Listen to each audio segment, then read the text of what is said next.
Welcome to the SAFeTY Chronicles, exploring how to keep people and pets safe from the cycle of interpersonal violence. I am your host, Allie Phillips, founder and CEO of Sheltering Animals and Families Together, the SAFeTY Program, a nonprofit organization working with domestic violence shelters to eliminate the pet housing barrier to safety. As the founder, I have led the global movement in helping domestic violence shelters create on-site pet housing while elevating the criminal justice response to how animal abuse links to crimes against people. I am a former prosecuting attorney, internationally recognized legal expert and public speaker, award-winning author, and advocate for protecting vulnerable victims. In this podcast, we will explore how and why animals are harmed in the cycle of family violence and the human-animal bond that keeps victims in harm's way with their pets. Guest speakers and I will share strategies for shelters and professionals working to safeguard survivors, why pet-inclusive sheltering is life-saving, and safety tips for those who need help. None of the content will be graphic. If you are in harm's way, please contact your nearest domestic violence shelter or call the National Domestic Violence Hotline at 1-800-799-7233. Let's get started. Hey there, welcome back to another episode of the SAFeTY Chronicles. So today I want to talk about a topic that may be a little heavy on the heart. I want to talk about bereavement, especially for those of us who have given our homes and our hearts to a pet. Chances are we've already experienced a loss of a pet. Our companion animals provide unconditional love and support to us. And in the comments below, I'd love to know, what pets have really, grabbed your heart and really been soulmates. I know I've had many cats over the years, all of them very, very near and dear to me. And pet loss can be very difficult with very, very deep grief and sometimes not being surrounded by people who understand the depth of the grief. Then combine that pet loss with domestic violence, especially if the pet is harmed or killed. That is when the grief can be particularly deep and traumatic, leaving behind a host of emotions, including a sense of not being able to have prevented what happened and feeling helpless. And, one of the hardest emotions for a human to have is helplessness. So domestic violence staff may encounter residents who have witnessed animals being abused, being tortured, being killed by an abusive partner. And when someone witnesses acts against helpless, innocent animals, it can cause significant trauma, shock, and psychological damage, not only to the adults, but particularly to children. And so when there is a resident at a domestic violence shelter who has been able to escape and hopefully escape with their pets from the abusive home, they may have residual emotional trauma from past abuse of their pets. Even if their pets have survived and are with them, if they witness that abuse, or if pets have disappeared or were killed, they will still have that residual emotional trauma. And this really is especially true for children. We have mounting research confirming that witnessing animal abuse can lead to violent behavior. So it is important to offer counseling, bereavement counseling, very specific to pets, and to offer this to the residents, to the families, to the children that are in shelter or working with your agency. So we all grieve in different ways and on different timelines in reaction to a loss, whether it is a person or a pet. Mourning is the outward expression of a loss, but grief is the internal suffering that we experience. And, your emotional and physical health before a loss before a grief incident can determine how long your grief process will happen. So if you were struggling emotionally or physically before the loss, it means the grief can last longer. But if you were in a healthy state of mind and state of body, then you may process the grief better than others.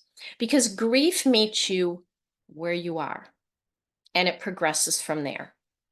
Now, the important thing when we grieve is to allow the grieving to happen.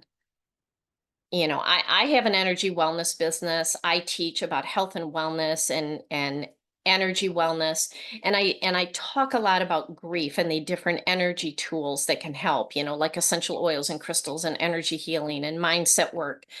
And, you know, there is a time that we need to sit in the grief. We need to process it. But prolonged grieving, you know, lingering in it, languishing in it, not working through it can create a lot of problems physically, emotionally, and mentally. You know, prolonged grief can result in depression, anxiety, PTSD, guilt, isolation, you know, not wanting to be with people and isolating yourself, which then creates more depression, grief, PTSD. Numbing behaviors, such as whether it's alcohol, drug use, overeating, using food to numb, endlessly scrolling on social media, binge watching television. You know, these are all numbing behaviors to not address the underlying emotions. Eating disorders, you know, either not eating or junk eating can be a side effect of this. Having issues with concentrating, memory issues, addictions, having low energy, having no desire to do the things that you once enjoyed or to be with the people who are there to support and want to help you. Even heart attacks can happen from prolonged chronic grief, as well as just a host of unhealthy behaviors. So I sadly know too well about this. I'm actually personally in the grieving process right now. So I'm recording this on January 11th of 2024, and less than a month ago, I suddenly lost my father. He was diagnosed with a very rare aggressive sarcoma. And within a matter of weeks, he was gone. This was very hard on both of us. He was a vibrant, healthy 85-year-old who still worked full time because he wanted to. He was very active in his community, tremendously active in his local Rotary Club. Everyone knew him, everyone loved him. He was vibrant, and this took him down hard. It was hard for him to go through that. It was hard for me, because, I mean, we're a very small family. We lost my mom last year, in March of 2022, to a very long battle with Alzheimer's. So we were still dealing with that grief. And then this happened. And it really was me and my dad. You know, he lived nearby. We had a very close relationship. We did a lot of fun things together. And so this was very hard because it came out of the blue. And to me, it's very reminiscent of pet loss. A lot of times we lose our pets and it just comes out of the blue and we're not ready. We're not prepared. Domestic violence can come out of the blue, even though there may be behaviors leading up to it, and you're not ready and you're not prepared for it. And I do a lot on my other social media pages for my health and wellness business, which if you want to go to manifestedharmony.com, you can find those social media pages. I talk a lot about grief and what I'm doing, because so far it's working. it's working. I have good days, I have bad days. And it is really important to not stuff the grief down and pretend like it didn't happen, because that will manifest in physical problems. So, one thing that I do teach about in my other business is how grief settles in the lungs. Okay. So interestingly enough, I ended up about 10 days ago with some sinus issues, but some upper respiratory issues. And yes, it's winter. I live in Michigan. There's crud going around all the time.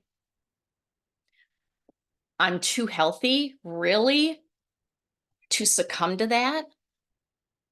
But because of the grieving, because of the overwhelming stress of watching my father decline, being with him every day for weeks, living in his room at the assisted living facility until his final breath, and then now being the sole person handling the estate for my parents, cleaning out their house that they had for 60 years. It takes a toll.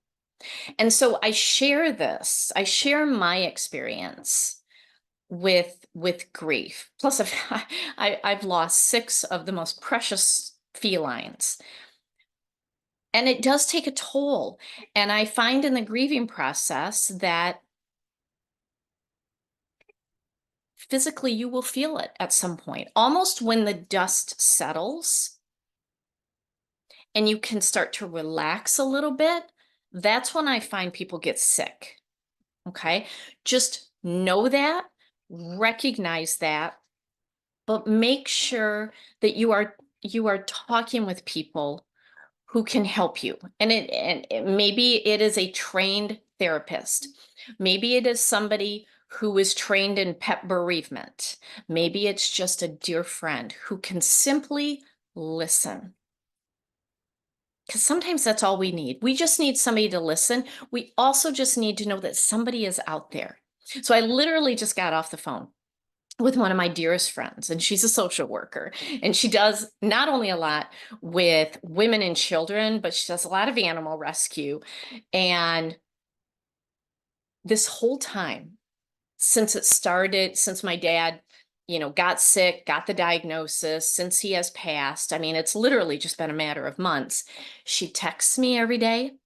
She calls me, and she always says, "You don't have to respond. I just want you to know that I'm thinking about you." And that's powerful.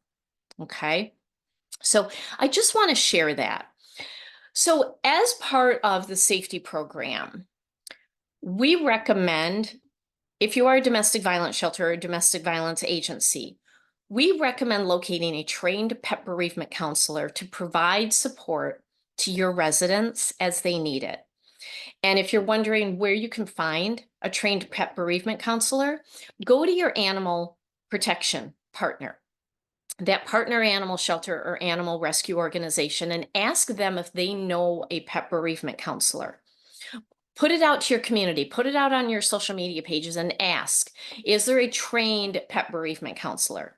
Because any counseling services that are provided to the residents at a domestic violence shelter should incorporate sensitivity to the human-animal bond, especially if there has been animals who have been harmed, even if they survived, or animals who have been killed.